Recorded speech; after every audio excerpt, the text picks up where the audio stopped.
کرتے بڑی گہری کرتے، بڑی منطقی، بڑی فلسفی اور بڑی قرینے قیاس بات کرتے۔ کسی نے کہا آپ کو حضور سے کتنا پیار ہے، تو مولا علی فرمانے لگے صحرا کا علاقہ ہو، گرمی کا موسم ہو، پیدل سفر ہو، پانی پاس نہ ہو، فرمایا اس موسم میں جتنا کسی پیدل چلنے والے کو پانی سے پیار نہیں ہوتا۔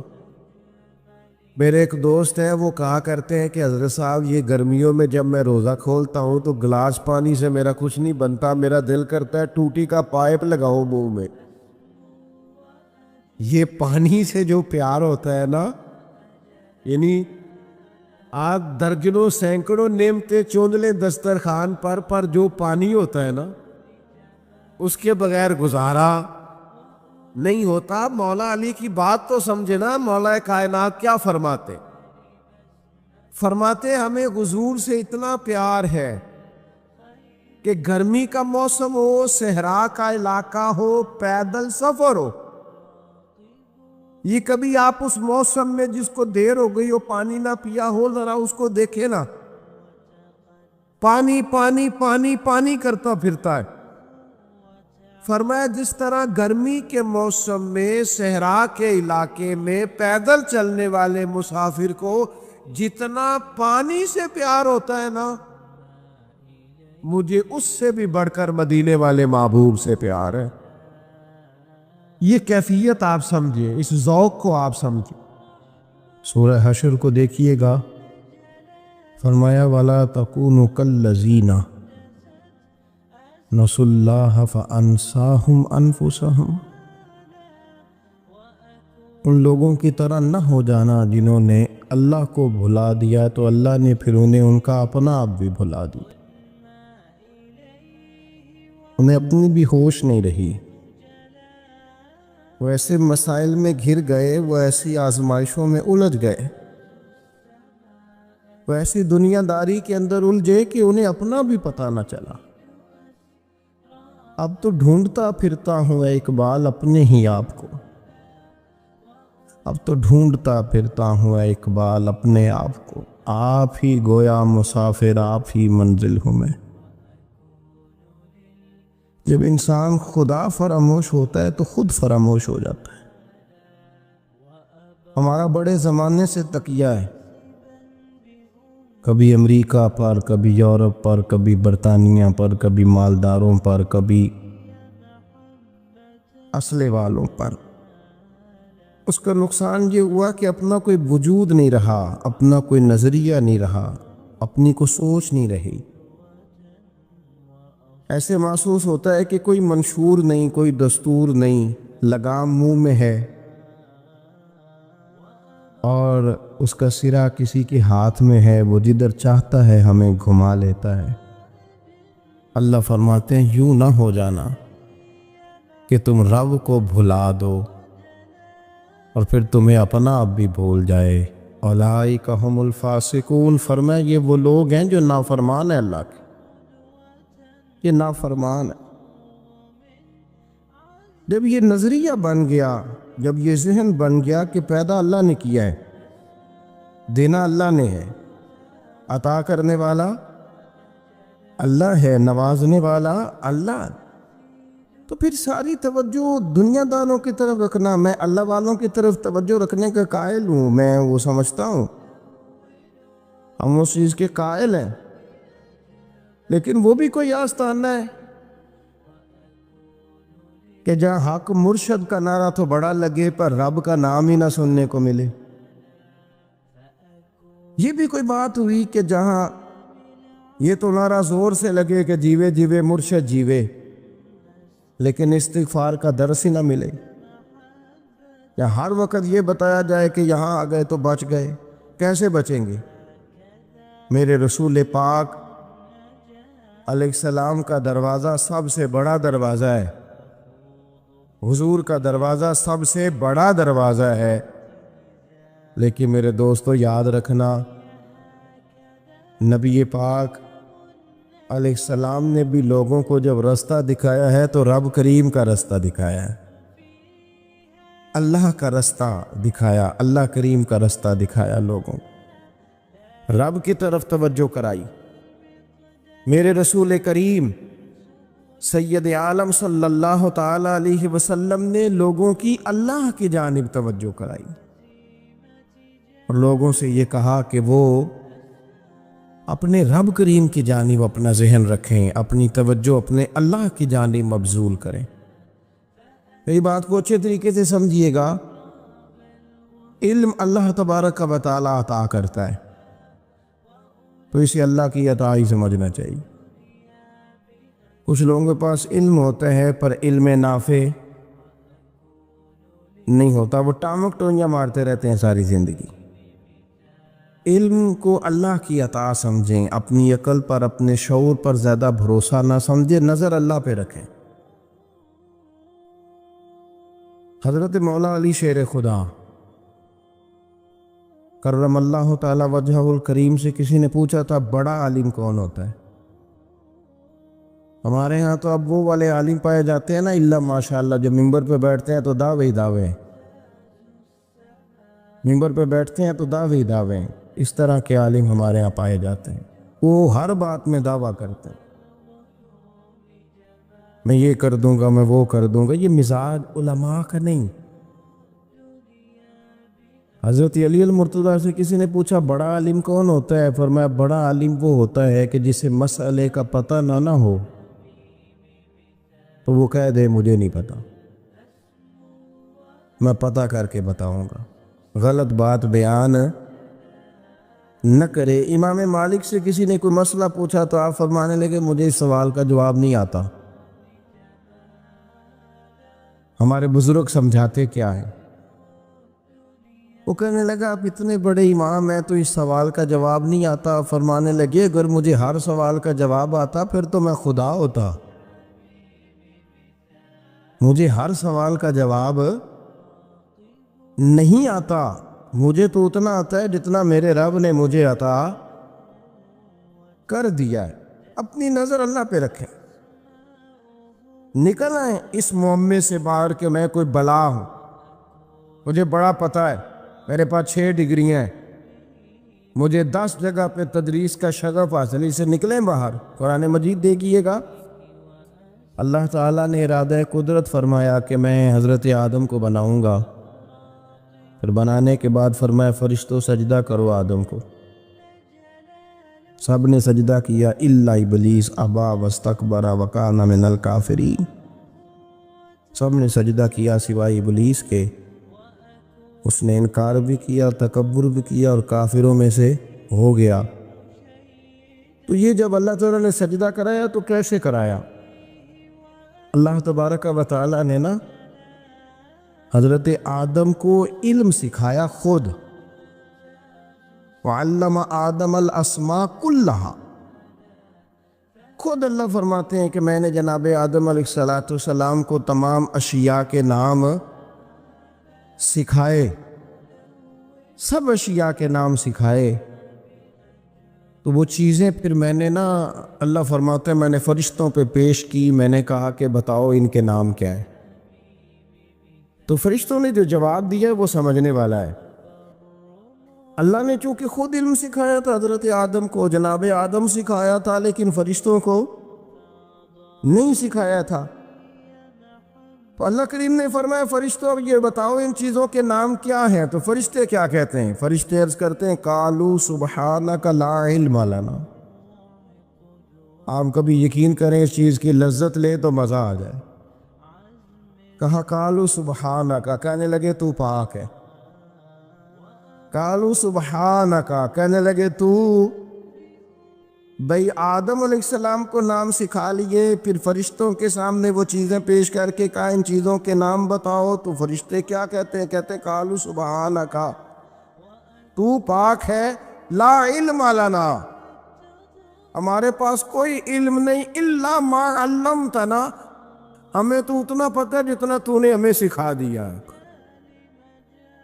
ہمیں تو اتنا پتہ ہے جتنا تو نے ہمیں، لا علم لنا، ہمارے پاس کوئی علم نہیں ہے، اتنا ہی پتہ ہے جتنا تو نے ہمیں سکھا دیا ہے اس سے زیادہ ہمارے پاس علم، اور یہ کیوں تو نے ہمیں جتنا سکھایا اتنا پتہ ہے۔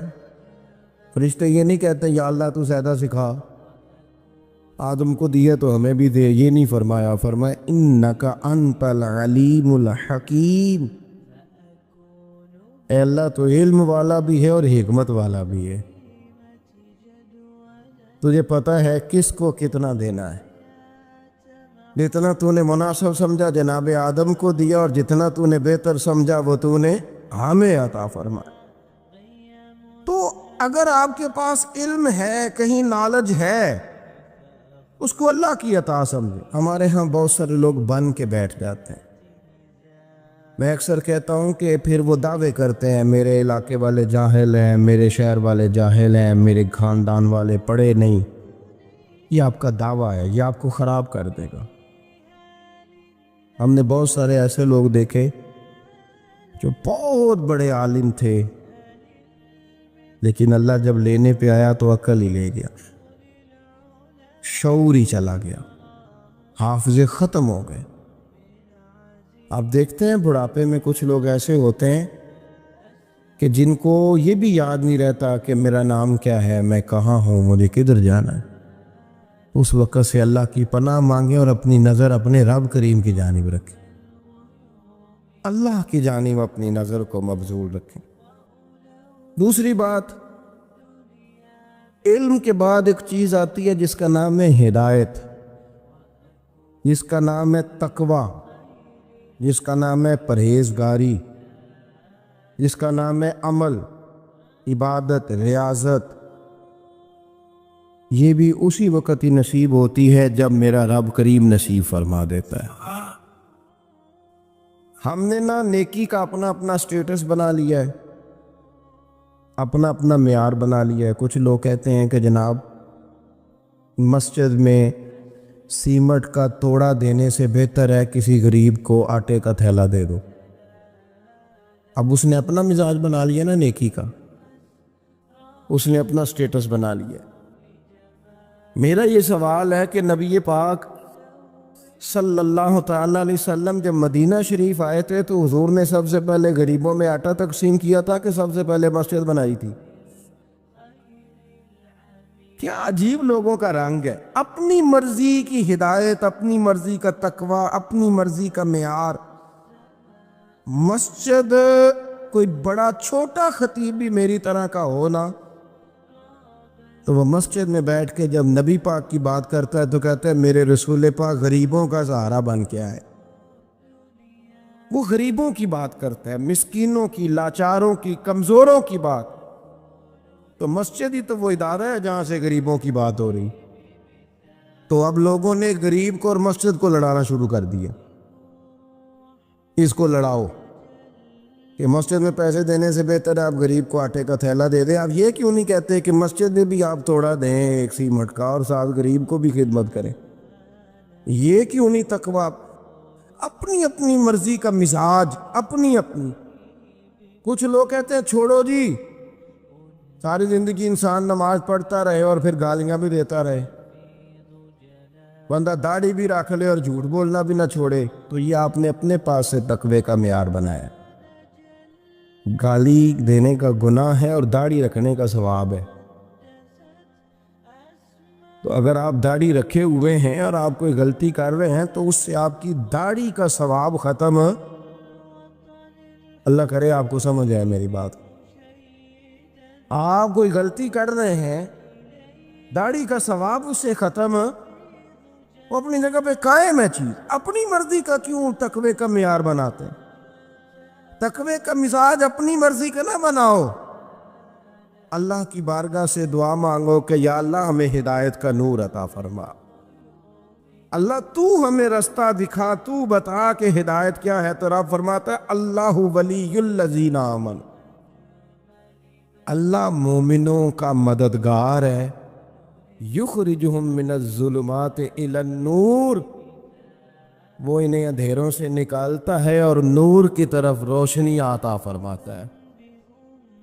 اندھیروں سے نور کی طرف اللہ لاتا ہے۔ اللہ ولی، اللہ مومنوں کا ولی ہے۔ وہ انہیں اندھیروں سے نور کی طرف نکالتا ہے۔ ہدایت ہمیشہ اللہ کی طرف سے سمجھے۔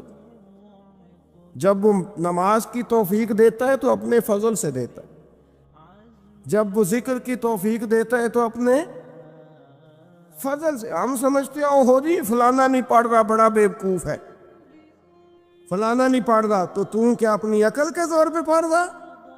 میں جی اللہ کے فضل سے 2 پارے پڑھتا ہوں، تو کس پہ احسان کرتے تو 2 پارے پڑھ کے رویا کر، اگر مالک تو بڑا قریب نہیں۔ بڑے لوگ ہیں جن کو پورا قرآن حفظ ہے پر انہیں پڑھنے کی توفیق نہیں، تو انہیں فضل کیا اور مجھے توفیق دے دی ہے پڑھنے۔ رویا کر، پڑھ کے رویا کر، راتی ساری کر کر زاری، وہ نیند اکھاں تھی توندے تے فجرے اوہی گناہگار کہاون سب تو نیوے ہوندے۔ مہربانی کریں، ڈریں، نیکی کریں تو پھر ڈریں، پھر احساس پیدا کریں، پھر اپنے اندر وہ کمزوری لائے کہ توبہ توبہ مجھے تو پتہ ہی نہیں، تو جانتا ہی نہیں۔ حضرت سیدنا امام اعظم ابو حنیفہ رحمۃ اللہ تعالیٰ علیہ کے ساتھ ایک شخص کہتا میں نے نماز پڑھی، تو عشاء کی نماز تھی۔ یہ جو لوگ بڑے ہوتے ہیں نا، جن کے پیار کرنے والے بڑے ہوتے ہیں، ان کے گرد خوف بھی بڑا ہی ہوتا ہے، انہیں بڑا ڈر لگتا ہے، بڑی بعض اوقات آزمائش ہوتی ہے ان کی۔ عشاء کی نماز کہتے پڑھی تو امام صاحب نے نا عشاء کی نماز میں تلاوت کی آیتیں فَمَن يَعْمَلْ مِثْقَالَ ذَرَّةٍ خَيْرًا يَرَهُ وَمَن يَعْمَلْ مِثْقَالَ ذَرَّةٍ شَرًّا يَرَهُ۔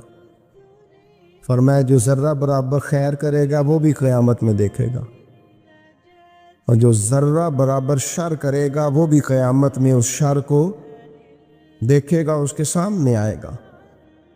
تو وہ شخص کہتا ہے کہ سارے لوگ نماز پڑھ کے چلے گئے تو امام صاحب رحمۃ اللہ علیہ نے اپنی داڑھی پکڑی، رو رہے ہیں، کہتے ہیں اور ذرہ برابر نیکی کا بدلہ دینے والے، وہ ذرہ برابر شر پہ سزا دینے والے میری سفید داڑھی کو دیکھ، مالک میرے ذرے ذرے سامنے نہ لانا، لوگ تو میری بڑی قدر کرتے ہیں دنیا، میں تو بڑا پہچانا جاتا ہوں، لوگ تو میری راہوں میں پھول لیے کھڑے ہوتے ہیں، یہ بڑا نوازتے ہیں، قیامت میں رسوا نہ کر دینا، میرے لیے مشکل ہو جائے گی۔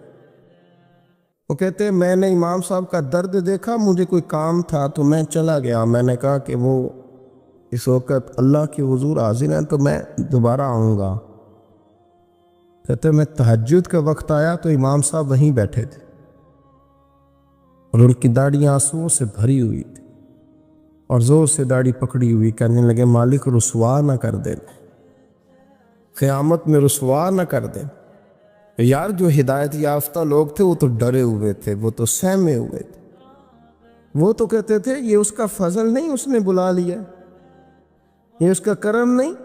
حضرت باعزید بسطامی کسی کافر کو دیکھتے تو رو پڑتے، کہتے مالک تو کتنا قریب ہے، یہ بے ایمان رہ گیا، تو نے اپنے فضل سے مجھے اپنے نبی کا غلام بنا لیا، وہ رو پڑ۔ یہاں تو لوگوں کا دعویٰ ہی بڑا ہے، نمازی اللہ خیر فرمائے وہ تو دوسروں کو گھورتا ہے، وہ کہتا ہے جنت کا میں مالک ہوں، کنجیاں میرے پاس ہیں، میں کسی اور کو گھسنے نہیں دوں گا، اور اگر 2-3 حج کر لے تو پھر تو وہ کہتا ہے کہ اب میرے سے پوچھ کے لوگ جنت میں جائیں گے معاذ اللہ، اور اگر وہ 2 4 5 7 دفعہ کوئی نفل پڑھ لے تو پھر وہ کہتا ہے چھوڑیں جی سارے لوگ بے عمل ہیں، میں اکیلا نیک ہوں۔ نہ ایسا کریں، اپنی توجہ اپنے رب پہ رکھیں، اپنی توجہ اپنے ان اللہ بالناس لرؤوف الرحیم، بے شک اللہ اپنے بندوں پر بڑا ہی مہربان اور نہایت ہی رحم کرنے والا رؤوف اور رحیم ہے، بڑا مہربان ہے، کرم فرماتا ہے۔ اللہ تعالیٰ اپنے بندوں سے بڑا جلد راضی ہو جاتا ہے، وہ اپنے بندوں کو بہت زیادہ مشقت میں نہیں ڈالتا، وہ اپنے بندوں سے اپنی نعمتوں کا بدلہ نہیں چاہتا، بہت سخت مشقت والی عبادتیں نعمتوں کے بدلے نہیں چاہتا، وہ بڑی جلدی رحم فرماتا ہے۔ ماں پیار کرتی ہے اپنے بچے سے، لیکن وہ ناراض بھی ہو جاتی ہے بعض چیزوں میں۔ بعض معاملات اس کا دل بھی دکھاتے ہیں۔ بعض جگہ وہ رو کے یہ بھی کہتی ہے کہ تو نے میری محبت کا کوئی نتیجہ نہیں مجھے دیا، میری ساری کمائی تو نے ضائع کر دی۔ والد بہت ساری جگہوں پہ ناراض ہوتا ہے، شکوہ کرتا ہے، کہتا ہے میری بیماریوں کی، پریشانیوں کی، بڑھاپے کی، کمزوریاں کا سبب بیٹے تو ہی بن گیا۔ یہ ساری تکلیفیں تو ٹھیک ہو جائیں تو میری شاید عمر بھی بڑھ جائے، صحت بھی ٹھیک ہو جائے، میں زیادہ دیر جوان رہ سکوں۔ ناراض ہوتے ہیں ماں باپ، اسی طرح ماں باپ راضی بھی ہو جاتے ہیں، وہ بڑی جلدی راضی ہو جاتے ہیں۔ میں اکثر کہتا ہوں کہ والد کو راضی کرنے میں 5-7 منٹ لگ جاتے ہیں، اماں تو 1.5-2 منٹ میں راضی ہو جاتی ہیں۔ ابا جی کو 5-7 منٹ لگتے ہیں، کئی دفعہ کہنا پڑتا ہے، کوئی دلائل دینے پڑتے ہیں، لیکن والدہ کے لیے تو کچھ بھی نہیں، آپ نیرا جا کے پیروں میں بیٹھ ہی جائیں، کچھ بھی نہ کریں، آپ پورا روئیں نہ، رونے والا منہ ہی بن جائے تو اماں تو نرم ہی نرم ہے، جس وقت جو مرضی آپ کرا لیں ہو گیا۔ اللہ تبارک و تعالی بلا مثال و بلا تشبیہ سمجھانے کے لیے عرض کرتا ہوں، اللہ بھی بعض معاملات میں اپنے بندوں سے ناراض ہو جاتا ہے۔ وہ کہتا ہے میں تکبر کرنے والوں کو پسند نہیں کرتا، وہ کہتا ہے فسادی پسند نہیں ہے، وہ فرماتا ہے کہ راہوں میں کجی کرنے والے پسند نہیں ہیں، وہ فرماتا ہے کہ بدعہدیاں کرو گے تو میں صبح قیامت تم سے سوالات کروں گا۔ اللہ تبارک و تعالیٰ بہت ساری چیزوں کو ناپسند کرتا ہے، ناراض ہو جاتا ہے، بلکہ نبی پاک صلی اللہ تعالیٰ علیہ وسلم نے فرمایا تم بات کرتے کرتے کوئی ایسا جملہ بول دیتے ہو کہ رب اتنا ناراض ہوتا ہے کہ تمہیں پتہ بھی نہیں ہوتا، تمہارے لیے جہنم کا فیصلہ کر دیتا ہے۔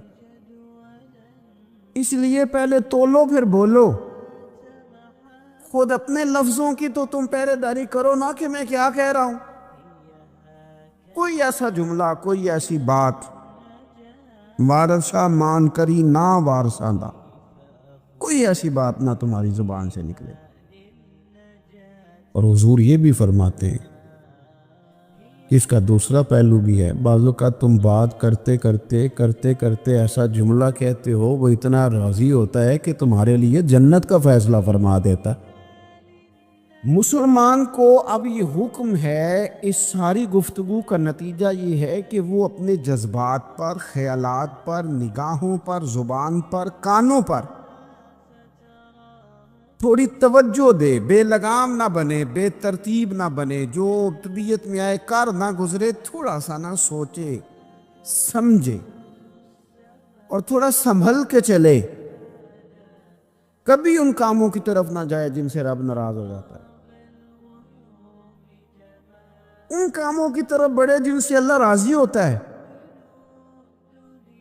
میرے نبی پاک صلی اللہ تعالیٰ علیہ وآلہ وسلم نے ارشاد فرمایا، بعض احادیث میں لفظ یہ ہیں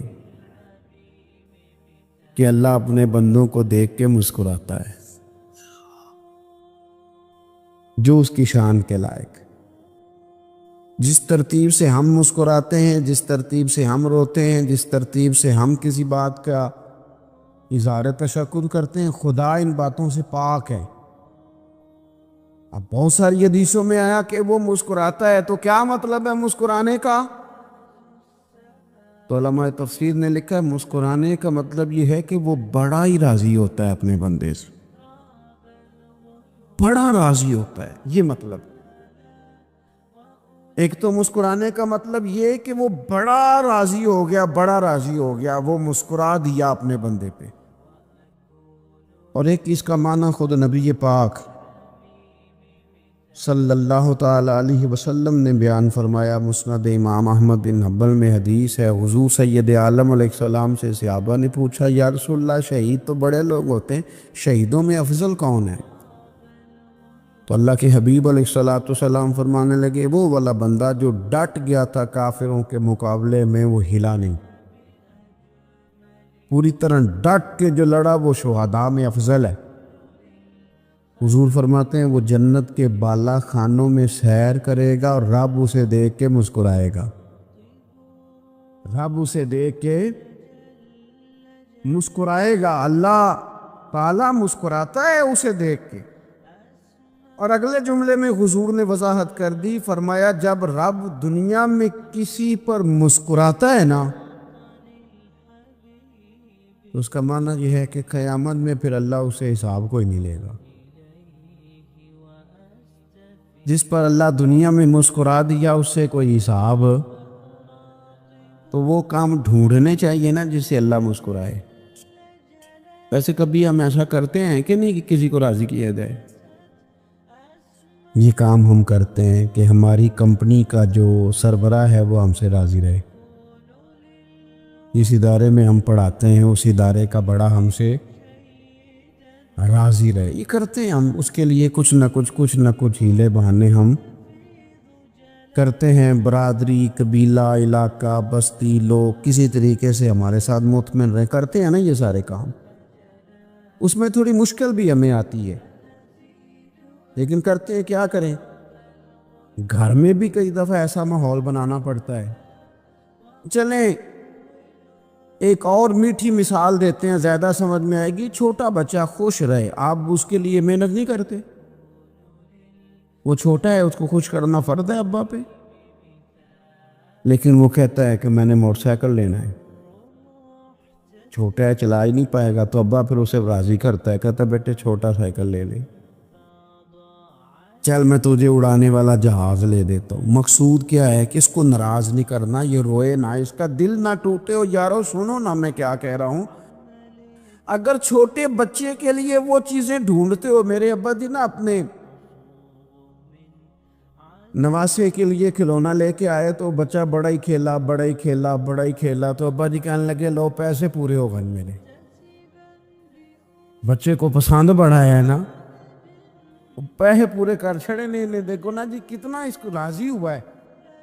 تو انسان کیا کرتا ہے کہ کوشش کرتا ہے چھوٹا بچہ بھی ناراض نہ ہو، تو وہ چیزیں وہ ڈھونڈتا ہے کہ اس کو کیا پسند ہے، چاکلیٹ لے جاؤں، فلاں چیز لے جاؤں، آئس کریم لے جاؤں۔ تو ایک بچے کے لیے، گھر کے لیے، سربراہ کے لیے اتنی محنت کرتے ہو، تو وہ کام بھی ہمیں ڈھونڈ کے تلاش کرنے چاہیے نا جس سے رب راضی ہوتا ہے، اللہ راضی ہوتا ہے۔ بتاؤں وہ کون کون سے کام ہیں؟ نبی کریم صلی اللہ تعالی علیہ وسلم نے ارشاد فرمایا 3 لوگ ہیں جنہیں دیکھ کے رب مسکراتا ہے۔ یا رسول اللہ صلی اللہ علیہ وسلم وہ کون کون سے؟ تو محبوب فرمانے لگے ایک وہ بندہ ساری مخلوق سوئی ہے، آدھی رات ہے، رات کا پچھلا پہر ہے، اس نے اٹھ کے وضو کر لیا، مصلی پہ کھڑا ہو گیا خدا کی یاد میں، فرمایا اسے دیکھ کے رب مسکراتا ہے جو اس کی شان کے لائق ہے، مسکراتا ہے اللہ۔ یہ تو سونے کا ٹائم تھا، یہ تو گہری نیند آنے کا وقت تھا، رات کا پچھلا پہر، رات پوے تے بے درداں نو نیند پیاری آوے، تے درد منداں نو یاد سجن دی سوتیاں بھی آن جگاوے، اور ساون کی کالی راتوں میں جب بوندا باندی ہوتی ہے، وہ راتوں کو اٹھ اٹھ روتے ہیں جب خلقت ساری سوتی ہے، اللہ مسکراتا ہے۔ اور سننا میرے بھائی، میرے نبی پاک صلی اللہ تعالی علیہ وسلم فرماتے ہیں جب مسلمان نماز کے لیے صفیں بناتے ہیں نا، ترتیب لگ رہی ہوتی ہے، اب اللہ کی بارگاہ میں کھڑے ہوں گے، قیام کریں گے، رکوع کریں گے، سجود کریں گے، فرمایا جب مومن صفیں بناتے ہیں تو رب دیکھ کے مسکراتا ہے، مسکراتا ہے۔ کمال ہو گئے عروج بندگی کا، جب بندے کو دیکھ کے رب مسکرائے، خدا بندے سے خود پوچھے بتا تیری رضا کیا ہے، مسکراتا ہے۔ اور میرے نبی پاک علیہ السلام فرماتے ہیں جب مجاہد جہاد کے لیے صفیں سیدھی کرتے. آج تو یہ رب کے نام پہ مرنے ہی آ گئے. یہ صفوں میں کھڑے ہوں گے، ترتیب سے لڑیں گے، ترتیب سے گلا کاٹیں گے کافروں کا یا شہادت لیں گے. فرمایا جب جہاد کی لوگ صفیں بناتے ہیں تو رب انہیں دیکھ کے مسکراتا ہے. کتنے نصیبوں والا وہ بندہ ہے جسے دیکھ کے مسکرا دیا. او یار، کبھی تیرا بیٹا تیرے سامنے مسکرائے نا چھوٹا، تو تیرا دل باغ باغ ہو جاتا ہے. تیری ماں بیمار کسی ایک دن صحیح طرح ہنس پڑے تو طبیعت خوش ہو جاتی. مجھے بتاؤ نا جس کا رب بھی اسے دیکھ کے ہنس پڑے، جو اس کی شان کے لائق ہے، کیا اس بندے کے نصیبیں ہیں، کیا اس کے مقدر ہیں. آپ اس مقام پر اپنے آپ کو لائیں. اب دیکھیں نا، یہ حدیث آپ نے سن لی. اب ہم نے نا اس طرح صفیں نہیں بنانے جس طرح ساری دنیا. اب ذرا صفیں بھی شوق سے بنائیں گے. آپ ذرا تھوڑا سا شوق پیدا کریں گے. بھئی یہ تو میں وہ کام کرنے لگا ہوں جسے دیکھ کے رب مسکراتا ہے. نبی پاک صلی اللہ علیہ وسلم نے فرمایا جب کوئی بندہ توبہ کرتا ہے نا، ہم توبہ کا رٹا لگاتے ہیں. یا اللہ میری توبہ، یا اللہ. اور توبہ کا تو مطلب یہ ہے کہ پچھلے گناہوں سے پکی توبہ، آج کے بعد یہ غلطی نہ کرنے کا پکا وعدہ. تو نے ساری شب برات رو کے گزاری ہے، بتا سویرے جھوٹ جوڑنے کا ارادہ ہے تیرا؟ آج کے بعد رشوت تو نہیں نہ لے گا، ملاوٹ تو نہیں نہ کرے گا. یہ توبہ ہے. اور اگر سارے کام اسی طرح کرنے تو پھر کہ توبہ کا رٹا ہے، جتنا مرضی لگاؤ. حضرت علی بن ربیعہ رضی اللہ تعالیٰ عنہ فرماتے میں مولا علی کے ساتھ تھا، مقام حرہ کی طرف جا رہے تھے. حضرت علی نے ہاتھ اٹھا کے دعا مانگی ہماری تعلیم کے لیے. ورنہ حضرت علی ہم صحابہ کو محفوظ عن الخطا تو مانتے ہیں نا. ہاتھ اٹھا کے کہا اے اللہ ہمارے گناہ بخش دے، تیرے علاوہ کوئی معاف کرنے والا نہیں. اور پھر حضرت علی آسمان کی طرف دیکھا اور دیکھ کے نا حضرت علی بن ربیعہ کو تو مسکرائے. حضرت علی بن ربیعہ کہنے لگے حضور مسکرائے کیوں ہو؟ فرمانے لگے ایک دن میں حضور کے ساتھ اسی طرح آیا تھا، اسی طرح حضور نے دعا فرمائی تھی ہماری تعلیم کے لیے، اور پھر حضور مجھے دیکھ کے مسکرائے تھے اور فرمایا جب کوئی بندہ رب کی بارگاہ میں اس طرح استغفار کرتا ہے تو رب مسکراتا ہے، اور مسکرا کے فرماتا دیکھ لو میرے بندوں کو پتہ ہے کہ میرے علاوہ معاف کرنے والا کوئی نہیں. مجھے پتہ ہے. تم اس کی بارگاہ میں رجوع تو لاؤ، آؤ تو صحیح دو آنسو لے کر. اقبال کہتے ہیں کہ موتی سمجھ کے شان کریمی نے چن لیا، قطرے دو گرے میرے ار کے انفال کے. دو میں نے آنسو بہائے تھے تو اس کے کرم نے تو موتی سمجھ کے چن لیے.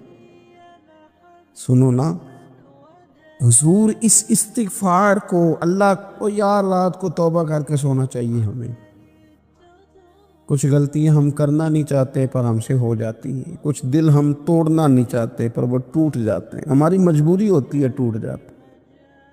رات کو اس کی بارگاہ میں ہاتھ باندھ کے کشکول طلب دراز کر کے خوب استغفار پڑھنا چاہیے کہ مالک بندے ہیں نا کیا کریں. نفس کا ساتھ ہے، دنیا کا ساتھ ہے، خواہشات نفسانیہ. مالک معاف کر دے. درد سے توبہ، رسم نہ ہو، کہانی نہ ہو، لفظ نہ ہو، جملے نہ ہو، اور جناب ایسے لوگوں کے بیچ بڑے ہاتھ باندھ کے اور بڑا کوئی ضرورت نہیں. آپ اکیلے اپنی چارپائی پہ بستر کے اندر منہ دے کے بھی درد سے کہیں گے نا معاف کر دے تو وہ تو مہربانی بڑا ہے.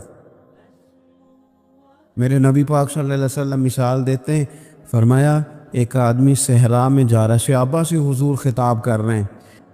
فرمایا ایک آدمی صحرا میں جا رہا تھا، اس نے اپنی اونٹنی پہ کھانا پانی پیسے ہر چیز رکھی ہوئی تھی. صحرا تھا بہت بڑا، درمیان صحرا کے گیا تو تھوڑا سا سستانے کے لیے آرام کرنے کے لیے اونٹنی سے نیچے اترا.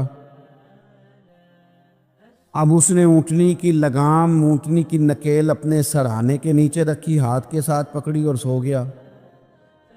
تھوڑی ہی دیر کے بعد جب اس کی آنکھ کھلی تو دیکھا اونٹنی غائب ہے۔ صحرا میں وہ پیدل نہ آگے جا سکتا ہے، نہ پیچھے جا سکتا ہے، نہ دائیں نہ بائیں، کھانے کو روٹی نہیں، پینے کو پانی کا قطرہ نہیں، تھوڑا ادھر بھاگا ادھر بھاگا، تھک گیا۔ کریم محبوب فرماتے ہیں وہ پوری طرح نڈھال ہو گیا اور مایوس ہو گیا، معاذ اللہ، مایوس ہو کے دوبارہ اسی جگہ آ کے لیٹ گیا جہاں پہلے لیٹا تھا، انتظار کرنے لگا کہ اب موت ہی آئے گی، آخری وقت ہے اب، نہ میں پیدل یہ صحرا کراس کر سکتا ہوں، نہ پیچھے جا سکتا ہوں، نہ کھانا ہے نہ پانی ہے، سوائے موت کے کوئی سہارا نہیں۔ حضور فرماتے ہیں وہ رستے میں دوبارہ لیٹ گیا، اچانک اس نے رخ بدلا تو اونٹنی سامنے کھڑی تھی۔ حضور نے صحابہ سے پوچھا بتاؤ نا اسے بھلا کتنے کو خوشی ہوگی؟ یا رسول اللہ جسے نئی زندگی مل گئی ہے۔ آپ دیکھیں نا سارے ڈاکٹروں نے کہہ دیا کہ اس کے تو گردے، معدہ، جگر ہر چیز ختم ہے، گھر لے جاؤ خدمت کرو، ہر طرف پریشانی ہے۔ وہ بندہ بھی سمجھ گیا ہے کہ آخری وقت آ گیا، کل جاؤں پرسوں جاؤں، تیاری ہو گئی، سب لوگ آ گئے، باہر والے بھی آ گئے، یہ ماحول ایک عجیب رنگ اختیار کر گیا۔ اچانک ایک ڈاکٹر نے آ کے کہا نہیں نہیں غلطی لگ گئی تھی۔ مجھے بتائیے انداز کیا ہوتا ہے؟ بغیر دعائی کے بندہ اٹھ کے کھڑا نہیں ہو جاتا، او میں تو بچ گیا ہوں۔